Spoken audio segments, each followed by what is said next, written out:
حضرت ابن مسعود رضی اللہ تعالیٰ عنہ بیان کرتے ہیں، شیطان انسانی روپ دھار کر لوگوں کے پاس آتا ہے، ان سے جھوٹی باتیں کرتا ہے، پھر جب لوگ منتشر ہو جاتے ہیں تو ان میں سے ایک آدمی کہتا ہے، میں نے ایک آدمی کو سنا، میں اس کے چہرے سے شناسا ہوں لیکن میں اس کا نام نہیں جانتا،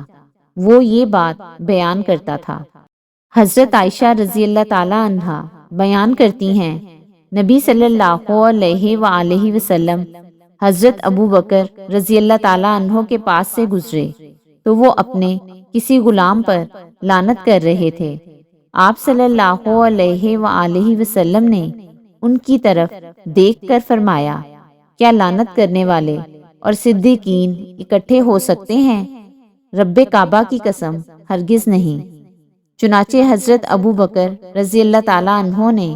اس دن اپنے بعض غلام بطور کفارہ آزاد کیے، پھر نبی صلی اللہ علیہ وآلہ وسلم کی خدمت میں آ کر عرض کیا، میں آئندہ ایسے نہیں کروں گا۔ حضرت عمر بن خطاب رضی اللہ تعالیٰ عنہ کے آزاد کردہ غلام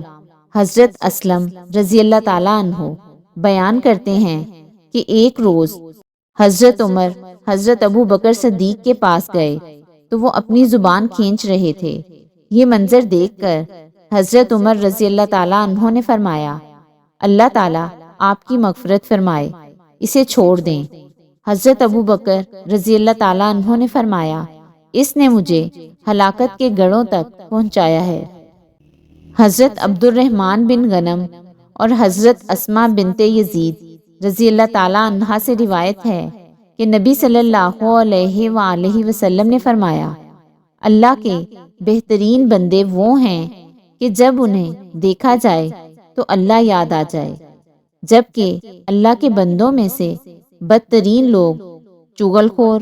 پیاروں کے درمیان جدائی ڈالنے والے اور گناہوں سے لا تعلق لوگوں پر برائی کا الزام لگانے والے ہیں۔